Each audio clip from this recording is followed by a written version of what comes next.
Hello. मैं आया हूँ जापान में और मैं आपको जापान दिखाऊंगा मेरी नज़र से। लारा लारा रा रा। मैंने मुंबई से जापान की उड़ान भरी है और करीब 9.5 घंटे की हवाई मुसाफरी करके अब मैं लैंड हो रहा हूँ जापान में। जापान की ये धरती देख के मैं रोमांचित हो रहा हूँ। ये यही जापान है जिसके हिरोशिमा और नागासाकी शहर पे द्वितीय विश्व युद्ध के दरमियान अमेरिका ने न्यूक्लियर बॉम्ब गिराए थे।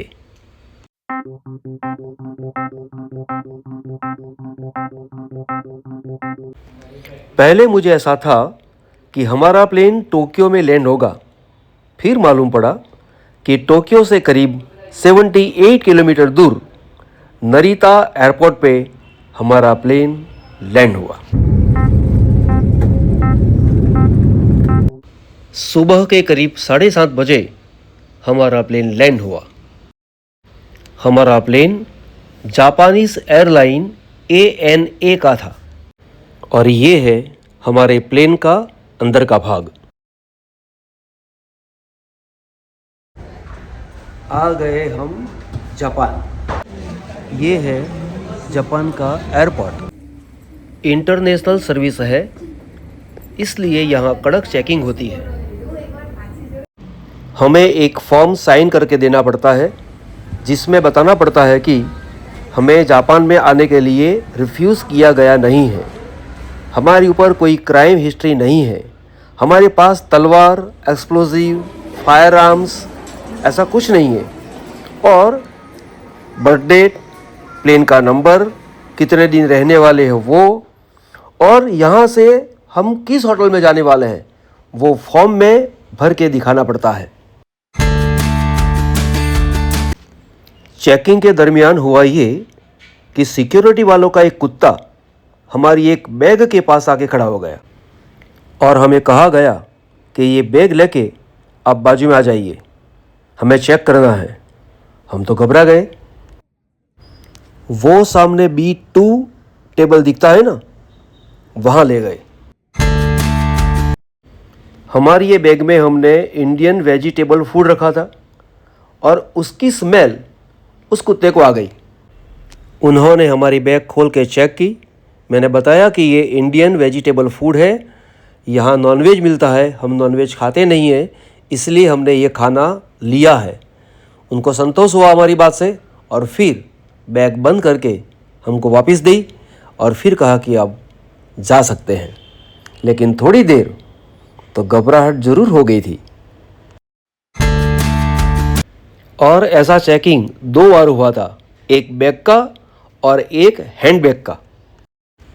आखिर हम एयरपोर्ट से बाहर आ गए थे और ये है जापान के एयरपोर्ट का बाहर का नज़ारा। हमारी टैक्सी आ गई थी। टैक्सी काफ़ी बड़ी थी, हम कुल 6 पर्सन थे, वो आ गए। उसके साथ साथ हमारे पास कुल 7 बैग्स थी, वो आ गई थी, और उसके साथ जो हैंडबैग थी वो भी आ गई थी। और हम अब टोक्यो की तरफ जाने लगे थे।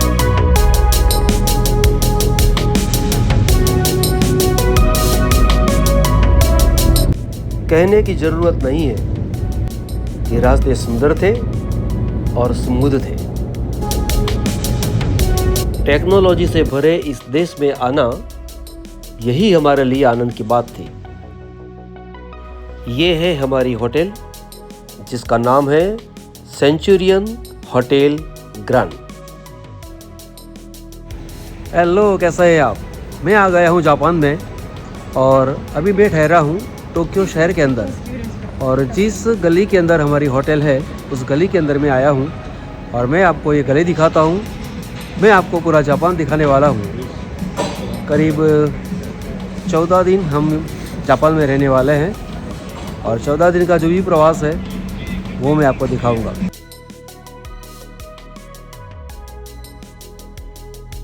जापान में होटल का चेकआउट टाइम दोपहर के करीब 3:30-4 बजे का होता है और हम पहुंच गए सुबह के 10:30 बजे।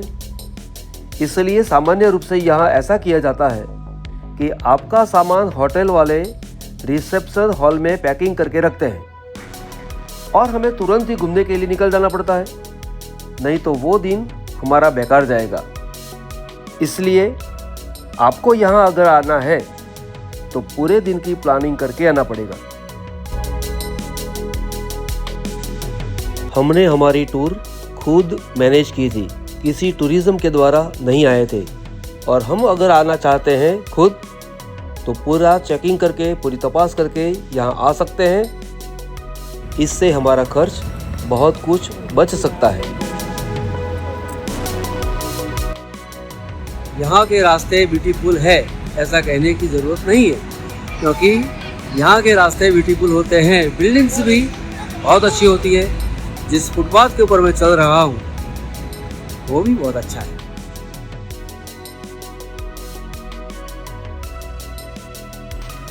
चौड़े रास्तों के आजू बाजू सुंदर दिखती ऊंची ऊंची बिल्डिंगें देखकर मन खुशी से भर जाता है। दूर से देखते हैं तो एक बिल्डिंग का प्रतिबिंब दूसरे बिल्डिंग के अंदर स्पष्ट रूप से दिखता है।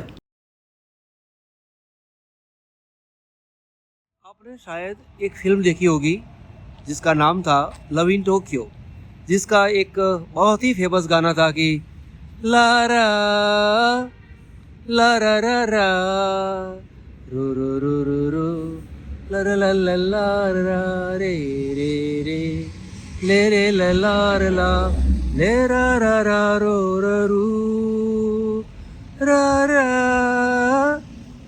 ला रा रा रा। ये गीत के शब्द तो मुझे आते हैं, लेकिन जानबूझ के मैंने उस लिरिक्स का उपयोग नहीं किया है। आगे एक श्राइन है, मैं वहाँ जाता हूँ और आपको दिखाता हूँ कि वो श्राइन कैसा है। श्राइन का मतलब होता है यहाँ का मंदिर। यहाँ के लोग बौद्ध धर्म के अंदर मानने वाले हैं और मैं यहीं आया। श्राइन में जाने का ये एक रास्ता है एक तरफ, और दूसरी तरफ ये देखो, यहाँ से भी हम ऊपर जा सकते हैं। यहाँ कुछ स्टेप्स हैं, स्टेप्स से भी हम जा सकते हैं और उसके बाजू में एक्सेलेटर है, उसके द्वारा हम ऊपर जा सकते हैं। तो चलो हम ऊपर जाते हैं।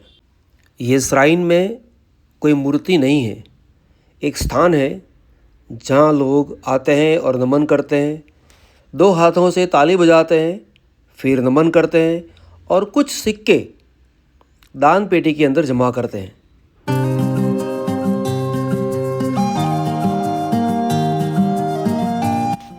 मैंने एक बात नोटिस की कि हमारे देश में जब हम मंदिर में जाते हैं तो हम जूते चंपल बाहर छोड़ के अंदर जाते हैं, लेकिन यहाँ ऐसा नहीं है।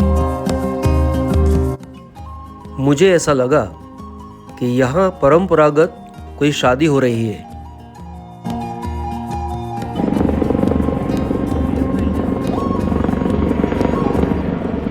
ये जो छोटे छोटे बोर्ड लगे हैं उसे यहाँ एमा कहते हैं। ये छोटे लकड़े का एक पट्टा होता है जिन पर लोग अपनी इच्छाएं, प्रार्थनाएं या धन्यवाद लिखते हैं और विशेष स्थानों पर लटकाते हैं।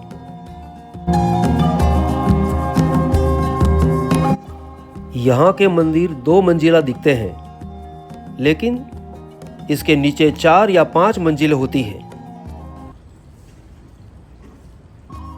एक कमरे से दूसरे कमरे में जाने के लिए सीढ़ियाँ नहीं होती, लेकिन रास्ता दीवार के पीछे या फर्श के नीचे हो सकता है, छिपा हुआ होता है, और यह सब दुश्मनों को भ्रमित करने के लिए होता है। यहाँ कहीं भी मिलने वाला टैप वाटर पीने लायक होता है, इतना स्वच्छ है।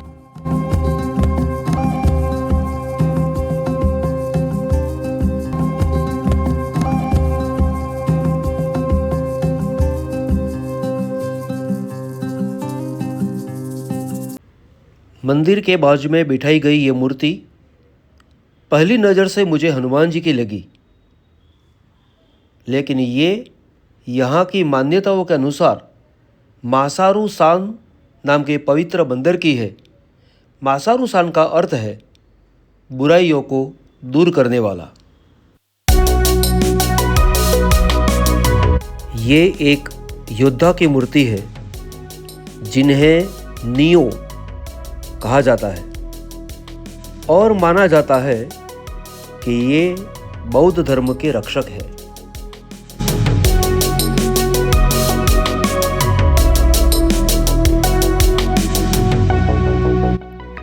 यहाँ के मंदिरों में पूजा की विधि हमारे भारत में करते हैं वैसी नहीं है। प्रवेश करने से पहले हाथ मुंह धोए जाते हैं, जिसे चोजू कहते हैं। मुख्य वेदी के सामने झुकते हैं, 2 बार ताली बजाते हैं, फिर मौन रख के प्रार्थना करते हैं।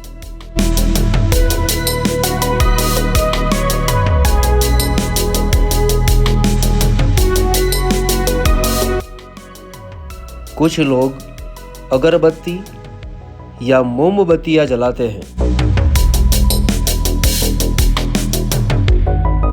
कुछ मंदिरों में ध्यान ये पूजा का हिस्सा है।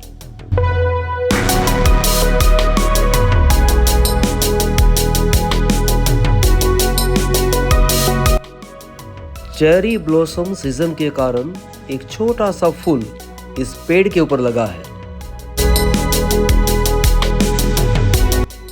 भूकंप, बर्फबारी या तेज हवा से बचाने के लिए पेड़ को बांस का सहारा दिया गया है और ऐसा जापान में आप कई जगहों पे देख सकते हैं।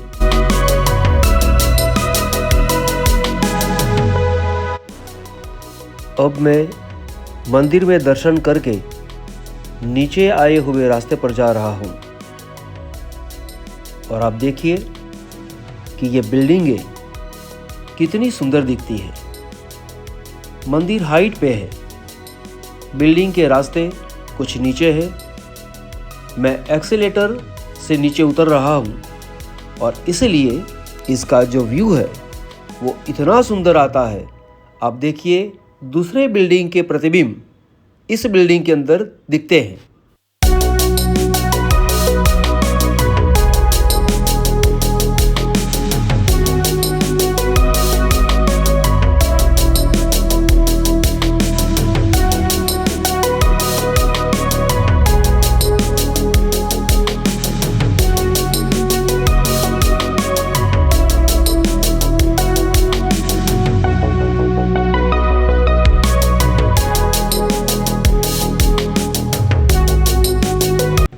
ये जापान की बस का बस स्टॉप है। इसके अंदर बैठने के लिए 2 या 3 ही सीट होती है। देखो 2 सीट या 4 सीट, बस इतने बैठ सकते हैं।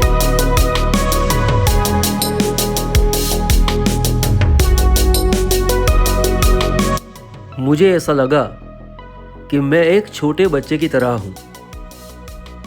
छोटा बच्चा कहीं शहर में जाता है तो हर चीज़ आश्चर्य से दिखता है, उसको सब सुंदर सुंदर दिखता है। मुझे भी जापान, टोक्यो ऐसा ही लगा।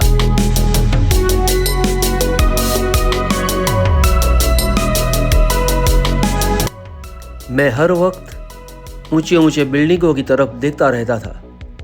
मैं सोचता था कि मेरे भारत देश में ऐसा कब बनेगा। यहाँ से वापस जाते वक्त मैं मेरा रास्ता भूल गया था। फिर क्या हुआ वो बताता हूँ। जहाँ हमारी होटल है उसकी बाजू में एक गली है। यहाँ सब गलियाँ एक जैसे दिखती हैं। मैं ऐसे ही होटल से निकल गया था और जब मैं वापस आया तो मैं मेरा रास्ता भूल गया था। हुआ ये कि मैंने एक जगह एक फ़ोटोग्राफ लिया था, रास्ते का ये एक फ़ोटोग्राफ। तो उस फोटोग्राफ के सहारे मैं फिर होटल आया क्योंकि यहाँ तो मेरा नेट चलता नहीं है, मेरा फ़ोन नहीं चल रहा है। तो मैं अगर किसी को फ़ोन करूँ तो किसको करूँ, और कोई भी मुझे फ़ोन करे तो किसको फ़ोन करे। तो ऐसा हुआ था कि मैं यहाँ रास्ता भूल गया था, लेकिन अब तो ये रास्ता मुझे याद आ गया है। लेकिन ऐसा हुआ था, ये बात मैंने आपको बताई।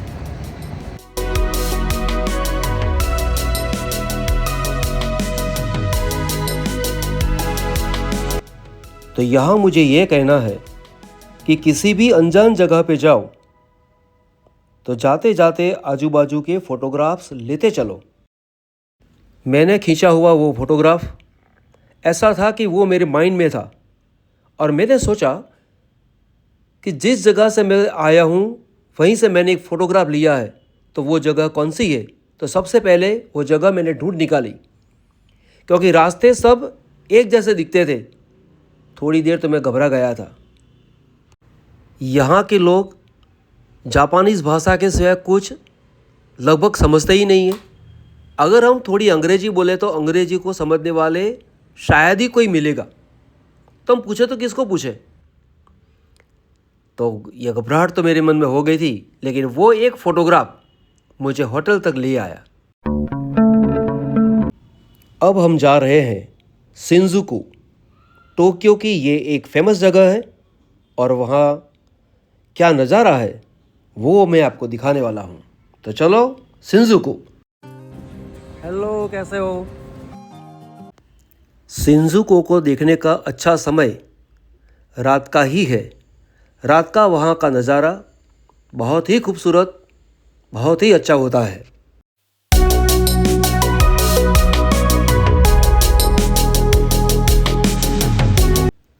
रात की शुरुआत हो चुकी है, और अब हम हमारी होटल से निकलकर जा रहे हैं शिंजुकू।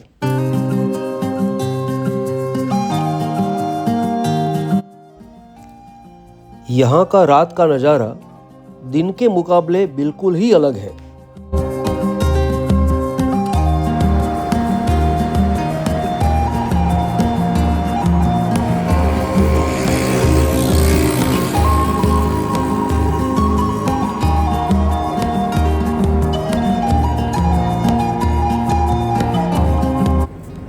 रोड क्रॉस करते वक्त आप एक म्यूज़िक जैसा सुनेंगे, जो टू टू टू टू ऐसा सुनाई देता है। ये यहाँ का सिग्नल है, और उस वक्त गाड़ियाँ खड़ी रहती है, और हम ग्रीन लाइट होने के कारण रोड क्रॉस कर रहे हैं।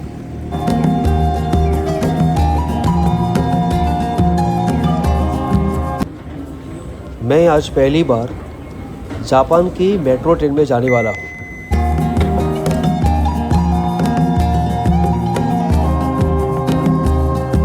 जापान का मेट्रो स्टेशन, और जा रहे हैं शिंजुकू। हमने 72 आवर्स की टिकट खरीदी है, जो 72 आवर्स तक हम कहीं भी आ जा सकते हैं, फिर हमको चार्ज चुकाना नहीं पड़ता है।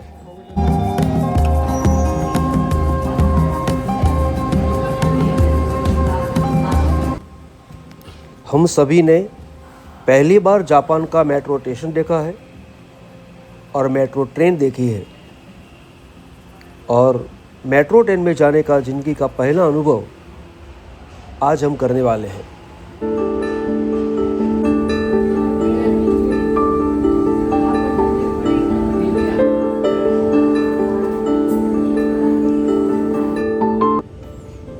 जापान के मेट्रो स्टेशन ज़मीन से करीब 60 फीट या 100 फीट तक नीचे होते हैं।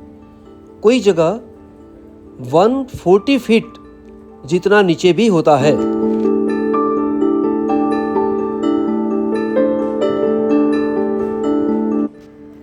ट्रेन में बैठने के लिए सब लोग लाइन से ही खड़े होते हैं।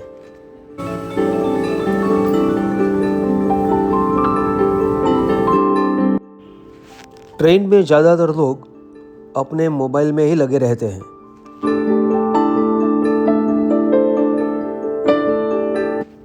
ट्रेन में दरवाजे के ऊपर डिस्प्ले लगी होती है और एक बोर्ड भी लगा होता है, जिसमें हर स्टेशन के बारे में कुछ न कुछ लिखा होता है।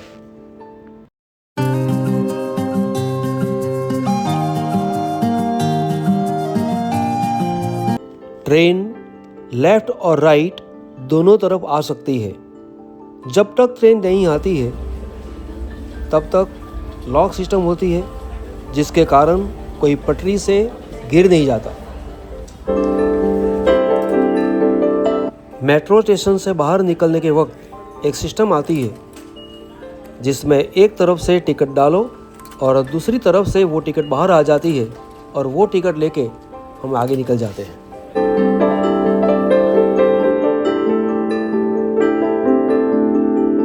और आ गया शिंजुकू, जहां हम देखने के लिए यहाँ आए हैं।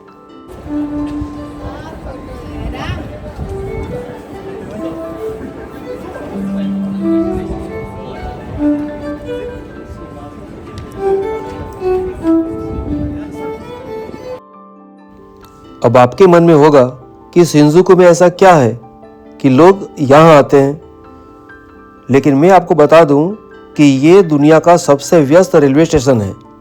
यहाँ करीब समझो ना 3.5 मिलियन लोग रोज आते जाते रहते हैं।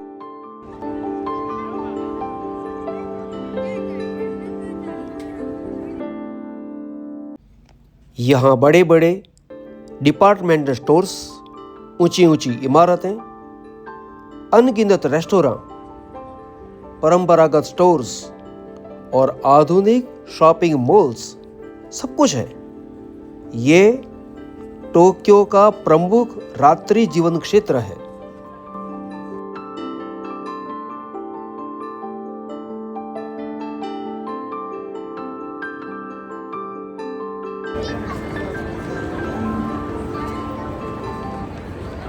रात्रि में यहाँ आओगे तो आपको लगेगा कि ये शहर नींद न लेने वाला है, मतलब कि पूरी रात जागने वाला शहर है।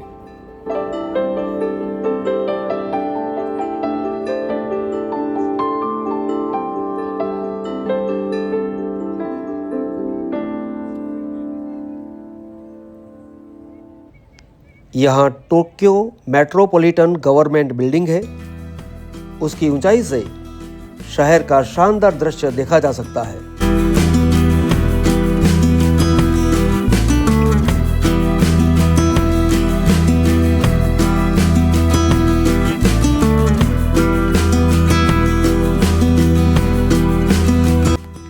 यहाँ की गलियाँ रंगीन लाइट्स और होर्डिंग्स से सजी होती है, जो एकदम साइंस फिक्शन फिल्मों यानी कि विज्ञान की काल्पनिक फिल्मों जैसा लगता है।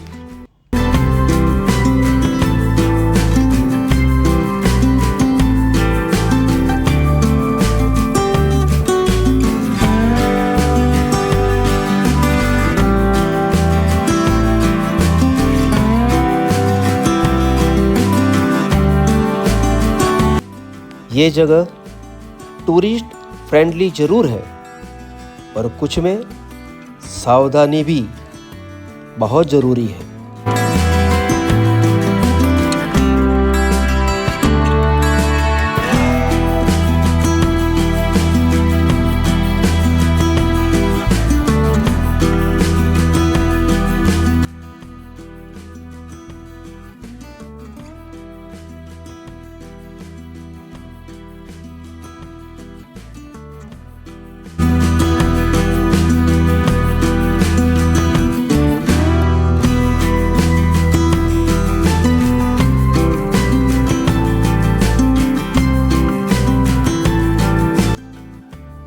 जापान में कराओके बहुत पॉपुलर है।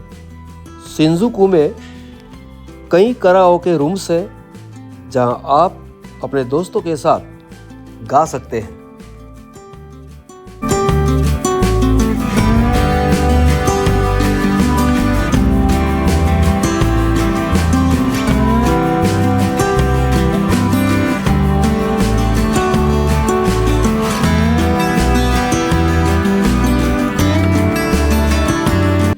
यहाँ आप आओगे तो आपको ऐसा देखने को मिल सकता है कि फुटपाथ के किनारे कोई वायोलिन बजा रहा है, तो कोई गिटार लेके गा रहा है, कोई डांस कर रहा है, कोई मैजिशियन भी आपको मिल सकता है।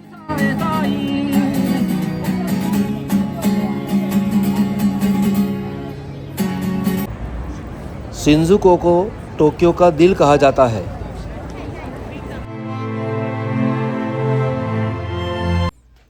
यहाँ की भीड़, रोशनी, शॉपिंग और नाइट लाइफ सब कुछ अलग दुनिया जैसा ही है।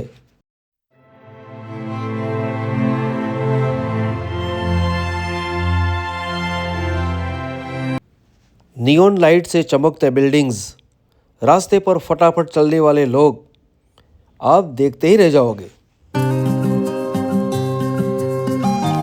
आप ऐसा महसूस करोगे कि मैं कोई सपना तो नहीं देखता हूं।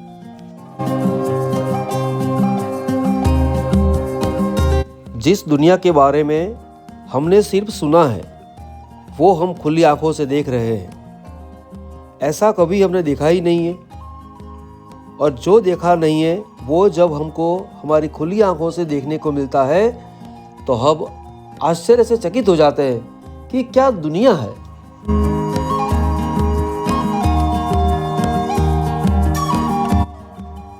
शिंजुकू अपने नाइट लाइफ के लिए बहुत ही फेमस है और यहाँ कई लोग सिर्फ इसीलिए ही आते हैं। अगर इस नाइट लाइफ के बारे में आप जानते नहीं हैं तो ध्यान रख के यहाँ आना पड़ेगा, ऐसा मेरा मानना है, क्योंकि मैंने ऐसा सुना है।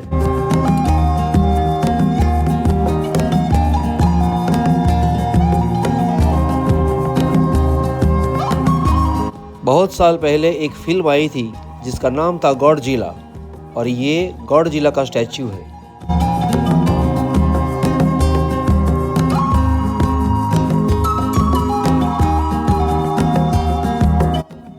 यहाँ के लड़के और लड़कियाँ के पहने हुए कपड़े आप देखोगे तो आप समझोगे कि यहाँ हर प्रकार की फैशन के कपड़े आपको देखने को मिलेंगे।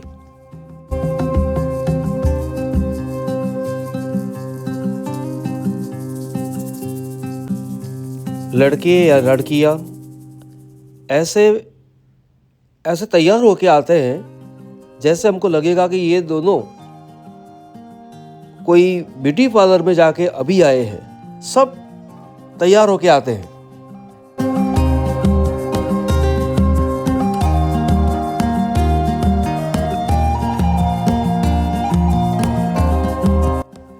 ये मैडम जो झंडा लेके जा रही है वो इसलिए शायद होगा कि उनका एक ग्रुप होगा, और ग्रुप वाले को पता होना चाहिए कि हम कहाँ हैं और किसके पीछे जाना है, क्योंकि भीड़ में खो जाएं तो ठीक से हम सिटी देख नहीं सकते हैं, तो लोग ऐसा करते हैं।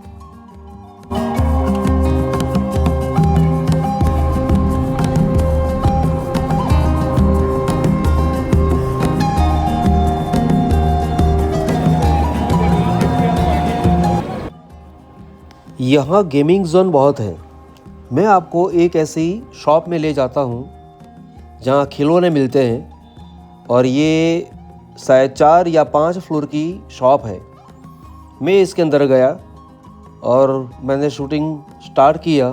मुझे रोकने वाला कोई था नहीं, ऐसा कोई किसी ने मुझे कहा नहीं कि आप शूटिंग नहीं कर सकते हैं। तो मैंने यहाँ देखा कि कॉइन डाल के आप गेम खेल सकते हैं, और इस गेम के अंदर अगर आप जीत गए तो वो खिलौना आपका। तो इस प्रकार या अलग अलग टेक्निक्स वाले भी यहाँ गेम खेली जाती है। जो खिलौने होते हैं टेडी बेयर या ऐसे, वो फिनिशिंग वाले बहुत होते हैं, सुंदर, आकर्षक। ये खिलौने खरीदे भी जा सकते हैं, लेकिन है बहुत सुंदर और लोग बहुत आते हैं।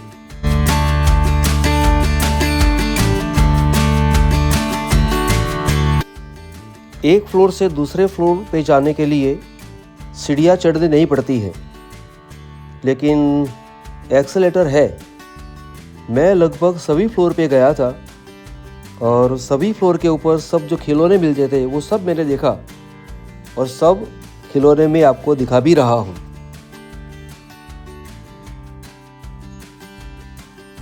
ये जापान है।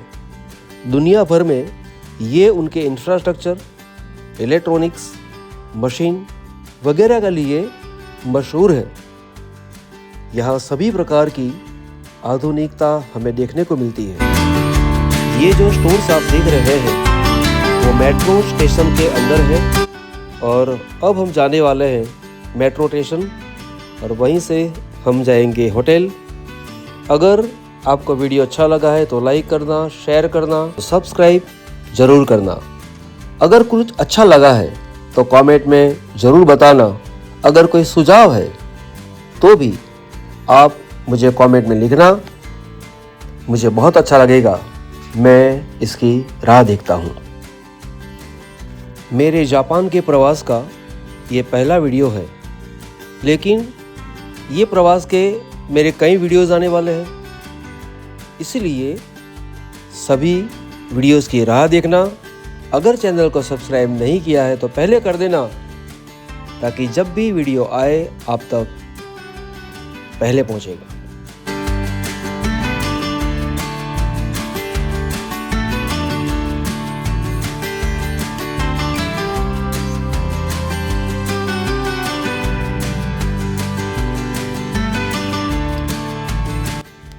आप सभी ने आपका कीमती समय निकाल के मेरा पूरा वीडियो देखा है, इसलिए आप सभी को मेरा नमस्कार और थैंक यू।